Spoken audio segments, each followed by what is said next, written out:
안녕하십니까. 영양학을 함께 공부하게 된 조은진입니다. 오늘은 첫 시간인데요. 여러분들이 새로이 각오를 다지고 공부를 시작하셨으니까요. 모든 강의가 다 마무리되는 그때까지 지금 첫 마음을 잃지 않고 열심히 공부해 주시기 바랍니다. 자, 오늘은 첫 시간 당질에 대해서 배우는 시간이 되겠고요. 첫 번째 당질의 정의, 그 다음에 분류, 그 다음에 그 종류별로 어떤 특징이 있는지 살펴볼 거고요. 여기까지 단당류, 이당류, 다당류 이렇게 살펴볼 예정입니다. 자, 첫 번째 장 펴주시면요. 당질의 정의가 나와 있는데요. 자, 당질은 광합성에 의해서 식물에서 생성된 유기물질입니다. 자, 첫 번째 줄을 중간 부분에 있는 광합성에 의해서 식물에서 만들어진다. 그 부분 밑줄을 좀 쳐주시고요.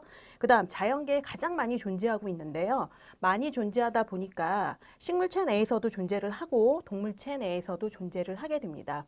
우리와 같은 동물체 내에서는 당이라든가 그 다음에 글리코겐 형태로 저장이 되고 있고요. 식물체 내에서는 전분과 섬유소의 형태로 저장이 되고 있습니다.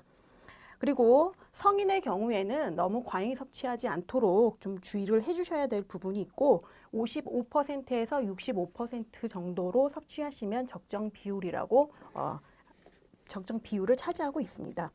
그리고 당질은 구성이 탄소와 수소와 산소로 이루어져 있는데요. 자, C 탄소죠. H 수소, O 이렇게 CHO로 구성이 되어 있습니다. 자, 한번 칠판에 적어 볼게요. C와 H와 O, 탄소와 수소와 산소로 구성이 되어 있는데요. 이게 아무렇게나 구성되어 있는 것이 아니라 적정 비율을 이룰 때만 우리가 당질이라고 할 수 있습니다. 자, 2번 구성에 탄소와 수소, 산소 거기 밑줄을 좀 쳐주시고요. 얘네들이 어떤 적정 비율을 가지고 있는가? 1대 2대 1의 비율입니다. 그래서 탄소 1, 수소 2, 산소 1의 비율을 가지고 있을 때 우리가 비로소 당질이라고 말씀드릴 수 있는 것입니다. 자, 그래서 이런 구성을 가지고 있을 때 일반식에서 살펴보면 당질은 이러한 구조식을 갖는데요. 일반식을 갖게 되는데요. 이렇게 표시를 할 수가 있죠.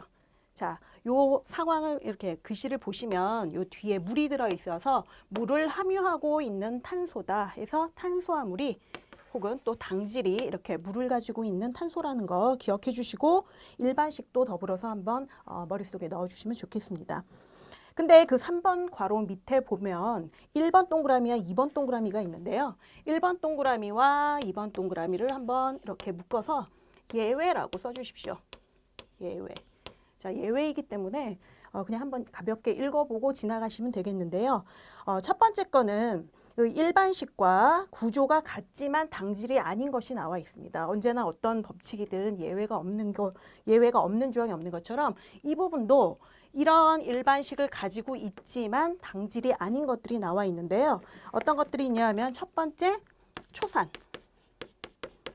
그 다음에 두 번째 젖산과 같은 것들은 구조는 같지만 당질이 아니다 이렇게 되어 있고요. 또 2번에 보시면 또 오히려 구조는 조금 다른데 당질인 것도 있습니다. 우리 보시면 람노우즈라고 써 있는데요. 람노우스라고 써 있는데 자, 일반식이 C6H12O5로 돼 있어서 산소가 한 개 부족합니다. 하지만 람노우스는 당질이라는 거. 람노우스는 당질이 맞다. 그래서 이런 것들은 예외 조항이니까 그냥 가볍게 읽고 넘어가시면 되겠습니다. 그 다음에 이제 화학적 의미의 당질을 살펴보면 당질은 한 분자 내에 반드시 한 개 이상의 알코올기를 가지고 있습니다. 그래서 그거는 기본으로 가지고 있고 그 이외에 한 개의 알데하이드기를 가지고 있게 되면 그 당질은 알도우즈라고 부르게 되고요. 그 알데하이드기 대신에 케톤기를 가지고 있으면 케토우즈라고 부르게 됩니다. 자, 4번 밑에 우리가 한번 5번 하나 적어 보겠습니다. 5번. 자, 5번은 특징을 하나 적어 두실 건데요. 자, 특징이 뭐냐면 일단은 소화가 잘 된다. 당질은 섭취했을 때 소화가 아주 잘 된다. 요거 하나 써주시고요. 그 다음에 소화시킨 후에 우리의 몸에 흡수되었을 때 독성 물질을 만들지 않는다. 그렇기 때문에 아주 여러 나라에서 이 당질을 주식으로 사용하고 있는 것입니다. 자, 그러면 다음 페이지 한번 넘겨보시겠습니다. 두 번째는 당질의 종류를 한번 살펴보실게요. 자, 두 번째 당질의 종류. 당질의 종류는 제가 수업 첫 번째 지금 들어가기 전에 말씀을 드린 것처럼 크게 네 가지로 나누어 주실 수가 있습니다. 첫 번째는 단당류, 그 다음 두 번째는 이당류, 세 번째는 올리고당. 자, 올리고당은 다른 말로는 또 소당이라고도 부르죠. 그 다음에 네 번째는 다당류. 이렇게 크게 네 가지로 당질을 분류할 수가 있는데요. 여러분들이 이름에서 살펴보실 수 있는 것처럼 이렇게 네 개로 나와 있는 구분할 수 있는 기준은 연결된 당의 개수입니다. 그래서 당연히 단당류일 때는 당의 개수가 한 개일 거고요. 이당류는 두 개가 될 거고, 자, 그러면 올리고당은 몇 개가 될까요? 두 개보다는 훨씬 많지만 얘도 여러 개긴 하지만 한 10개 미만이다. 이렇게 기억을 해주시면 되고, 다당류는 10개 이상인데 아주 여러 개가 연결되어 있을 때 우리가 다당류라고 부른다. 이렇게 구분하시면 되겠습니다. 그러면 첫 번째 괄호 단당류의 종류와 또 특징을 살펴보도록 하겠습니다.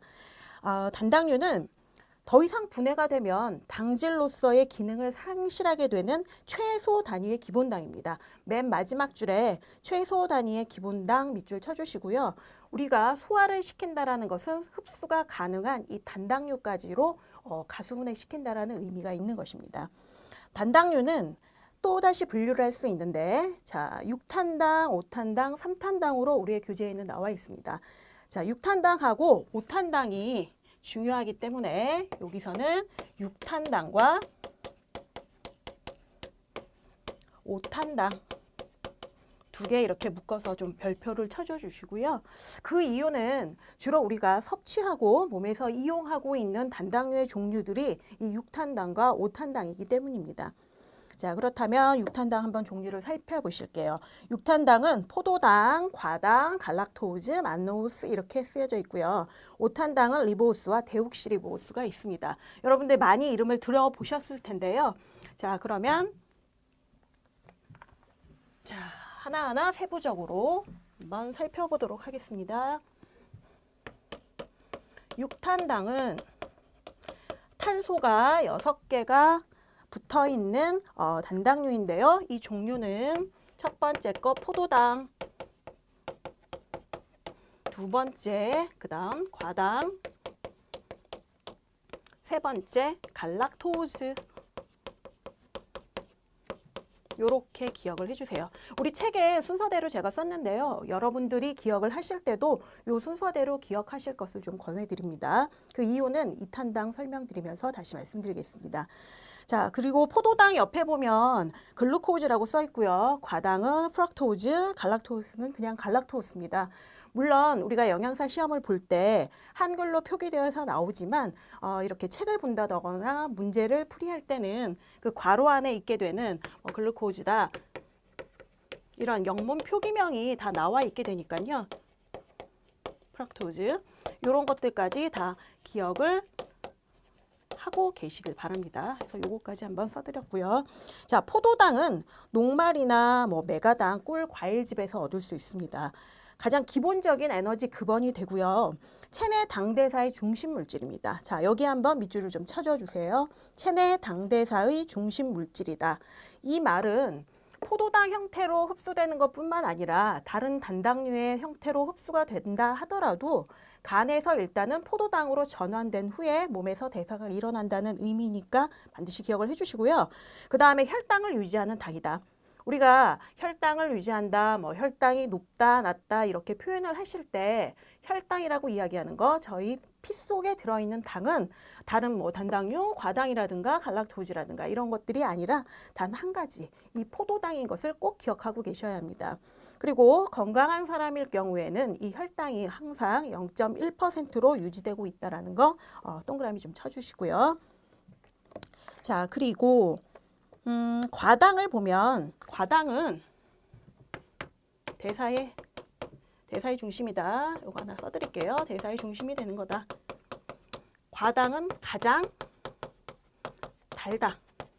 자, 우리가 배우는 당들 중에서 단당류와 이당류 중에서 가장 단 당입니다. 당류의 으뜸으로 가장 단 성분을, 감미를 가지고 있는 게 이 과당이고요. 역시 뭐 벌꿀과 과즙, 이눌린 이런 것 등의 이눌린 같은 것 등의 이 과당이 들어있는데요. 특히 이눌린은 과당의 중합체다 이렇게 설명드릴 수 있는데 과당만 여러 개가 몰려 있어서 기다란 사슬을 이룬 것이 이눌린입니다. 그렇기 때문에 이눌린을 분해하게 되면 바로 과당을 얻을 수 있는 거죠. 그래서 과당이 여러 개 모여 있다. 그러면 이눌린 되는 것이고요. 이눌린을 분해했다. 이눌린 분해하게 되면 다시 과당이 되는 것이고요. 그래서 그 번으로 쓰여져 있는 것입니다. 그리고 중간에 또 하나 밑줄을 좀 쳐주셔야 되는데 좀 전에 제가 설명드린 것처럼 간에서 포도당으로 전환된다. 그 부분 꼭 밑줄 한번 쳐주시고요. 그 다음에 갈락토스는 유즙에서 얻을 수 있는 단당류입니다. 갈락토스도 마찬가지로 간에서 포도당으로 전환된다는 거 똑같이 밑줄 한번 쳐주시고요.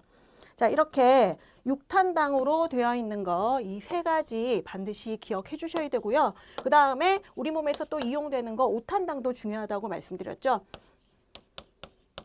오탄당으로 존재하는 것은 두 가지가 있습니다. 리보스와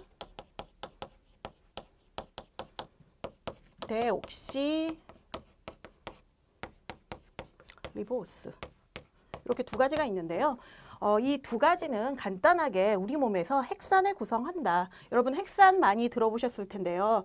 이 공통점들은 핵산을 구성하는데 리보스는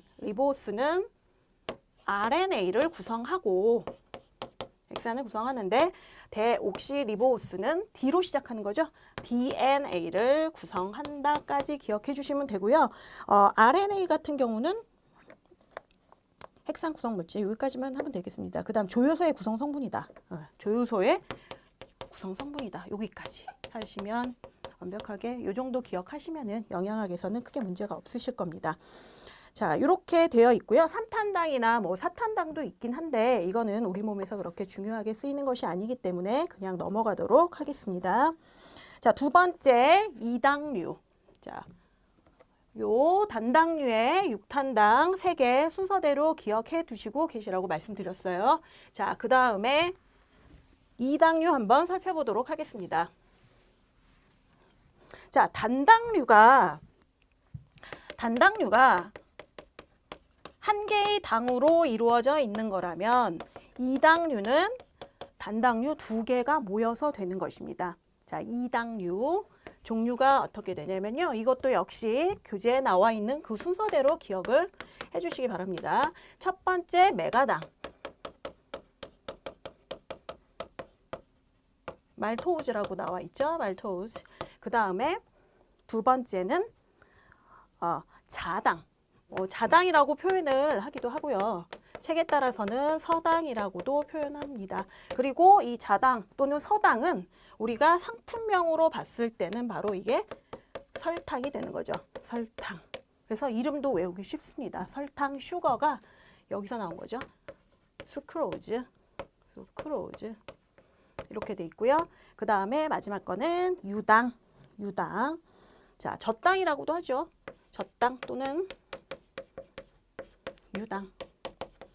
요것은 락토우즈입니다. 락토우즈. 그래서 이렇게 우리말과 영문으로 표기된 거 각각 기억하셔서 다른 이름으로 설사 나온다 하더라도 이게 어떤 당을 의미하는 건지 반드시 기억해 주셔야 합니다.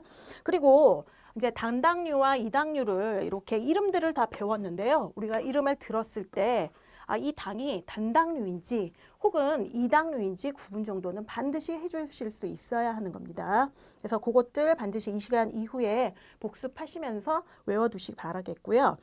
자, 좀 전에 말씀드린 것처럼 이 이당류들은 단당류 2개가 모여서 되는 건데요. 어떤 것들이 되냐 하면 다행스럽게도 외우기가 참 좋게 되어 있습니다. 포도당. 단당류 중에서 대사의 중심 산물인 포도당이 기본적으로 이 당류에게 모두 한 개씩 이렇게 들어 있습니다. 포도당을 기본으로 하나 가지고 있고 그 이외의 당들이 한 개씩 더 결합된 형식인데요. 이것도 참 다행이죠. 아까 제가 포도당, 그 다음에 과당, 갈락토즈 그 순서대로 암기를 해두시는 게 편하다고 한 이유가 요 메가당, 자당, 젖당을 이루는 그 당들이 그 순서대로 이렇게 들어가기 때문에 과당, 갈락토즈 이렇게 들어가기 때문에 그 순서대로 이렇게 매치를 시켜서 기억하시면 뒤죽박죽 되지 않고 조금 더 수월하게 암기를 하실 수 있을 겁니다. 자, 그럼 책을 한번 살펴보실게요. 메가당은 포도당 합쳐진 거고 급원은 발화된 곡류, 전분의 소화 단계에서 생성된다 이렇게 되어 있습니다.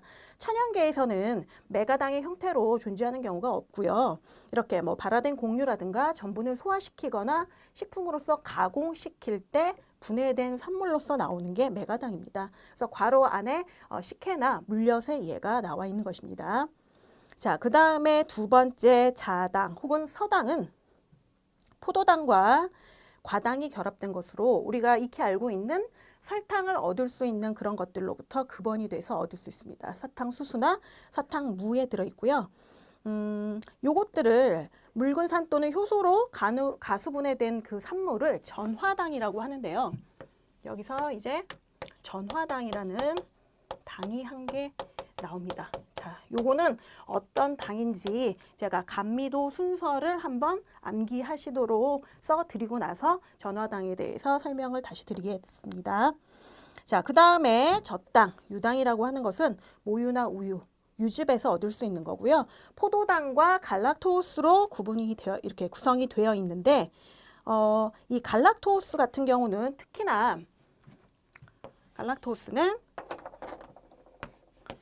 뇌 발육에 좋고요. 자, 신생동물들이 갓 태어나자마자 어머니의 젖을 먹게 되지 않습니까? 그래서 뇌 발육, 그 덕분에 뇌 발육이 제대로 되는 거고요. 이 젖당과 같은 경우는 정장작용을 또 합니다. 정장작용. 이 당은 정장작용한다는 거 좀 기억해 주시고요. 정장작용이라는 것은 섭취했을 때 장 상태를 건강하게 해준다라는 의미가 있는 것입니다. 자, 그리고 동물체에서 얻게 되는 거죠. 우리가 앞에서 살펴본 메가당과 자당과 같은 경우는 모두 식물에서 그 급원으로 해가지고 얻을 수 있었다면 유즙에서 얻는 젖당은 동물체에서 얻게 되는 것입니다. 자, 그리고 또 한 가지 칼슘 흡수에 도움이 된다. 흡수에 도움이 된다. 그리고 이제 뇌발육도 도움이 되는데 그거는 젖당을 이루는 두 가지 요 단당류 중에서 특히 갈락토즈의 역할로 뇌발육에 도움이 된다라는 거 기억을 해주시면 되고요. 여기서 이제 감미도를 한번 살펴볼 텐데요. 감미도는 자, 누가 더 단지 그 순서를 매겨놓은 것입니다.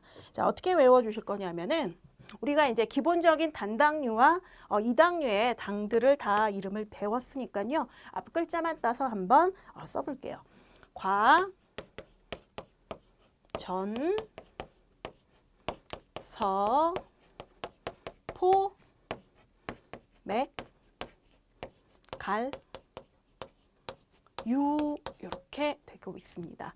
요거 한 글자씩 어떤 글자를 의미하고 있는지 여러분들 아시겠죠? 자, 요거 과당, 그 다음에 이제 설명드리겠다고 말씀드린 전화당, 서당은 요 자당, 설탕을 의미하는 거고요. 포도당, 메가당, 그 다음에 갈락토스, 유당 해서 유즙 속에 들어있는 유당이 가장 감미도가 작습니다. 그리고 과당이 처음에 말씀드린 것처럼 가장 단 당이고요. 그 다음에 이제 뒤에서 또 다시 설명을 한 번 더 드릴 건데요. 여기에 서당에 이렇게 다른 색깔로 하나 동그라미를 치시던지 네모를 치시던지 해서 하나 표시를 해두시기 바랍니다.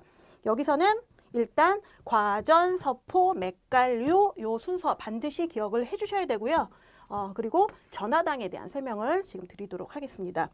전화당은 과당의 분해 산물입니다. 과당은 어떤 당들로 이루어졌다고 말씀드렸죠? 포도당과 프락토즈. 자당은 포도당과 이 프락토즈로 되어 있는데요. 이 과당을 가수분해하면 자, 포도당과 과당. 아이고. 자꾸 실수를 하는데 서당을 분해하면 포도당과 과당이 나오게 되는데요. 이 분해된 것들의 양이 1대1로 동량이 되는 그 혼합물을 바로 1대1 동량 혼합물을 전화당이라고 합니다. 네. 자, 다시 한번 설명드릴게요. 전화당이라고 하는 것은 자당에 전화당 나와 있죠.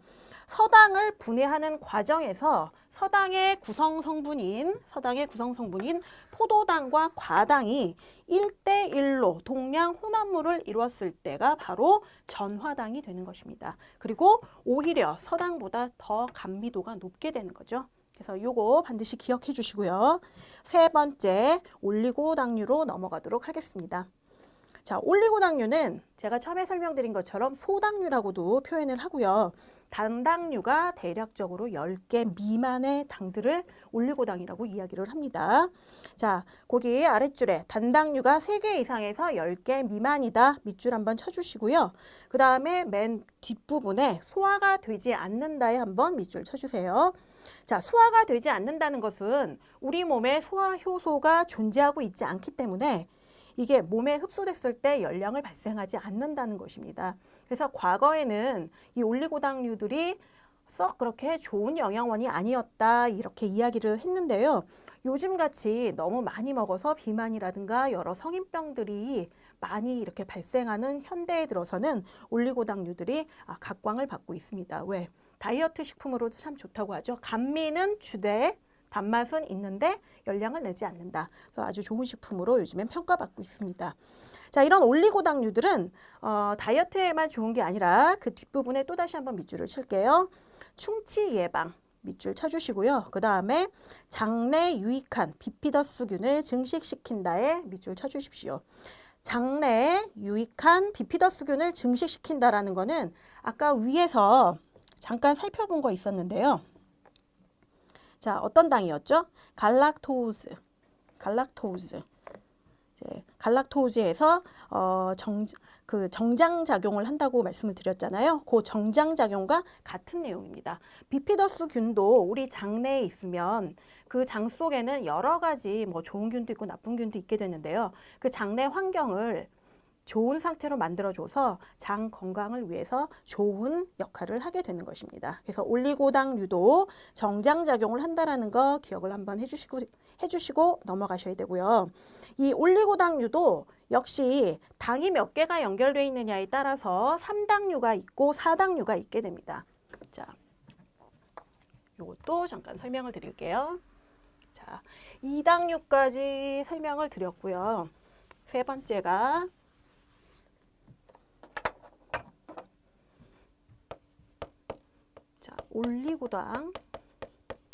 올리고당인데 자, 3당류가 있고 4당류가 있다. 자, 3당류 이름은 라피노스라고 합니다. 라피노스. 저희 책에 나와 있죠? 그 다음에 4당류 이름은 스타키오스입니다. 스타키오스. 자, 이름 그냥 익숙하게 잘 봐주시면 되고요.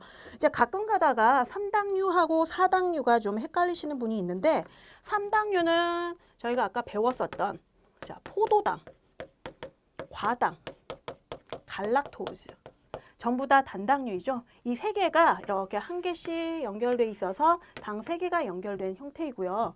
그 다음에 스타키오스는 포도당, 과당 똑같고 갈락토스가 2개가 연결된 겁니다. 헷갈리시지 말고요. 많이 연결된 아이가 이름이 좀 더 깁니다. 그래서 이렇게 스타키오스 올리고당인데 4당류다 이런 식으로 이해하고 넘어가시면 되겠습니다. 그리고 네 번째 이제 다음 페이지로 넘어오면 다당류 남아 있습니다. 다당류는 당이 10개 이상 아주 여러 개가 연결되어 있을 때 다당류라고 말씀을 드리고요. 자, 우리 책을 보면 물의 난용이고 콜로이드상을 유지하고 감미나 환원성이나 발효성이 없다. 한번 읽어봐 주시면 되고요. 다당류도 크게 2종류로 나뉘게 됩니다. 소화가 되는 것이 있고요. 소화가 안 되는 것이 있는데 이 소화가 안 되는 것들을 우리가 식이섬유소라고 이야기를 하고, 이렇게 된 식이섬유소에 대해서는 다음 시간에 자세하게 설명을 드리기로 하고요. 우리 책에 나와 있는 대로 자, 소화가 되는 것도 있고 안 되는 것도 있지만 우리는 어떤 식으로 나누냐, 교재에 보시면 단순 다당류와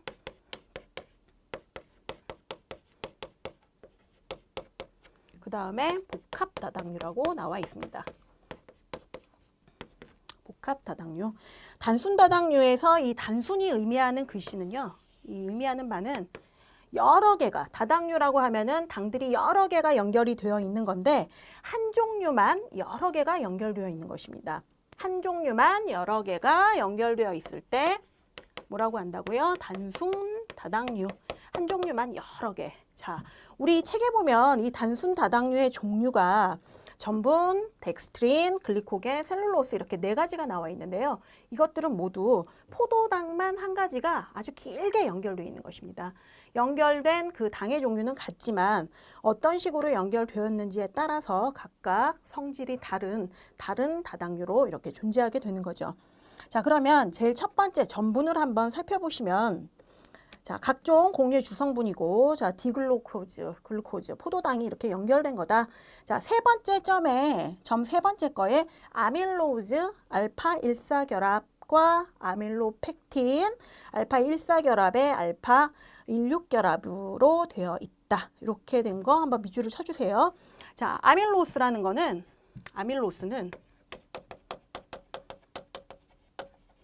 알파 1사결합이라고 했는데요. 그냥 포도당이 쭉 이렇게 일렬로 쭉 길게 연결되어 있는 것을 의미합니다. 이거 사슬구조라고 말씀드릴 수 있고요. 사슬구조이고, 이 사슬구조 덕분에 우리가 초등학교 때나 이렇게 실험을 해보셨던 것처럼, 자, 요 사슬구조 때문에 요오드 반응을 했을 때, 자, 뭐 밥이라든가 감자나 그 밖에 그런 고구마 같은 것들을 잘라서 요오드를 딱 떨어뜨리게 되면 어떤 색깔을 나타냈었죠? 보라색이라고 얘기하거나 무슨 청람색, 이렇게 청변을 일으키게 됐는데요. 그 청변을 일으키게 된 이유가 바로 이 아밀로스 구조 때문이라는 거 기억을 해주시고요. 그 다음에 그 옆에 있는 아밀로펙틴은 사슬이 이렇게 길게 연결되어 있고 여기에 가지가 이렇게 뻗어 나와 있는 것입니다. 나뭇가지처럼. 그래서 이런 모습을 가지 구조라고 한다. 그래서 여기까지 기억을 해주시면 되겠습니다. 자, 그리고 그 밑에 덱스트린이 있는데요. 덱스트린은 어떤 특정한 뭐 전분이다, 포도당이다 이런 식으로 특정한 것을 의미하는 것이 아니라 한 가지를 의미하는 것이 아닙니다. 전분을 가수분해 했을 때 여러 크기로 잘릴 수가 있는데요. 그 대충 잘린 여러 크기의 전분 분해 산물들을 모두 다 덱스트린이라고 이야기를 하게 되는 겁니다. 그렇기 때문에 덱스트린은 한 가지도 아니고 분자량도 아주 여러 가지이기 때문에 그 말토우즈보다는, 포도당이 2개 연결된 말토우즈보다는 분자량이 크지만 전분보다는 좀 작다. 이 정도로 기억하고 계시면 되겠습니다. 그 다음 세 번째 글리코겐. 자, 첫 번째 점에 좀 표시를 해주세요. 밑줄을 쳐주세요. 동물의 간과 근육에 저장되어 있다. 간과 근육에 저장되어 있다. 간 동그라미, 근육 동그라미 해주시고요. 두 번째, 자, 동물의 에너지 저장 형태다 해서 간에는 대략 100g 정도 저장이 되고 근육에는 250g이 저장되고 있다 해서 이 글리코겐 같은 경우는 저장 장소와 저장량이 이렇게 지정되어 있습니다. 구조는 아밀로펙틴하고 비슷합니다. 이런 가지 구조를 가지고 있는데요. 아밀로펙틴에 비해서는 이 사슬의 길이가 좀 짤막짤막하고 오히려 또 가지는 아주 더 많이 뻗어 있기 때문에 효소들이 이 분해를 해가지고 에너지를 얻는데 무척 효율적인 그런 구조입니다. 자, 그 다음에 네 번째 단순 다당류 셀룰로스. 자, 두 번째 점에 표시를 좀 해주셔야 되는데요. 디글루코즈, 포도당의 베타 1사결합이다. 자, 이런 베타 1사결합이기 때문에 우리는 몸에서 셀룰로즈를 분해할 수 없고요. 영양소로 사용되지 않습니다. 그 대신 배변을 촉진하고요. 초식동물들인 반초동물의 경우에는 소화 흡수할 수 있습니다. 자, 그 다음에 마지막으로 복합다당류입니다. 복합다당류는 여러분이 짐작을 하셨다시피 단순 다당류가 한 종류로 여러 개가 이렇게 연결이 되어 있는 거라면 복합다당류는 여러 가지 종류가 여러 가지인 그 당들이 이렇게 연결되어 있는 게 복합다당류입니다. 자, 한천이라든가 헤미셀룰로스, 펙틴 이런 것 등이 있는데요. 대부분 인체 소화 효소가 없기 때문에 소화가 잘 되지 않고요.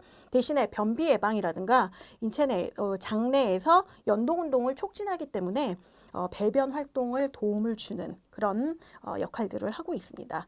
여기서 두 번째 헤미셀룰로스의 맨 마지막 줄 혈청 콜레스테롤을 저하시키는 역할을 한다. 거기에 밑줄을 좀 쳐주시고요. 그 다음에 마지막 펙틴에도 지방과 콜레스테롤 흡수를 억제하는 역할을 한다. 이렇게 밑줄을 좀 쳐주시기 바랍니다. 그래서 단순 다당류에서 배우신 4개 중에서 여기 셀룰로스하고요. 셀룰로스하고 지금 복합 다당류에서 나와 있는 요 내용들이 바로 식이섬유가 되겠는데요. 자, 식이섬유는 다음 강에서 자세히 설명드리도록 하고 오늘의 강의는 이만 마치도록 하겠습니다. 여러분 복습 열심히 해주시고요. 오늘 배우신 거 반드시 이해하시고 넘어가시기 바랍니다. 고맙습니다.